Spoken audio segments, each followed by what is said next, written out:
Hey everybody, Scott Sachs. Happy February. Today I'll be talking about getting ready, whether you're a buyer or a seller, to be well positioned for the spring market.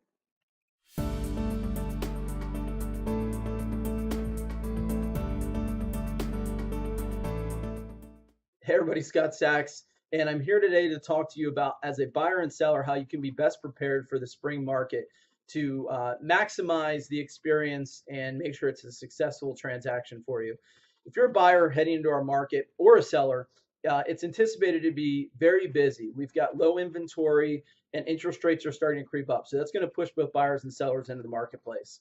As a buyer, here's some tips that you can start thinking about now to make sure you're best prepared. Number one is not only get pre-approval with a lender, but get fully approved. Get an actual approval letter, which means not only filling out an online application, but providing all your documentation, W-2s, bank statements, etc., to that lender, which is going to differentiate yourself from the pack if you do find yourself in a competitive bidding situation, to say, we're fully approved. We've already done the due diligence on this. We're highly qualified, versus someone who just went out and got a Quicken Loans online application done.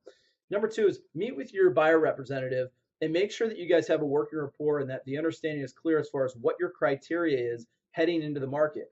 Inventory will be low, and so as properties hit the market on a Thursday, you want to know about them and know what your course of action is going to be in order to create an offer or to make it as competitive as possible as far as running comps, potentially doing a pre-inspection, etc. Those are very real and probable scenarios for people in this spring market. And lastly is understand the implications of the various contingencies of your offer and how that could impact your competitiveness in a bid, whether it's a financing contingency, an appraisal, or a home inspection. Talk to your real estate professional about those and make sure that you're covered. On the seller side, it's important to, number one, meet with your professional, have signed listing paperwork at least a month, month and a half in advance. This allows the listing agent the opportunity to set your active date so everybody's on the same page, and then start to plan out the logistics of, number one, and most importantly, get a pre-inspection. Know what the issues are with the property that could be potential red flags for buyer and have them fixed and repaired. Also, what value add opportunities are there in order to maximize your value, and can we get those done?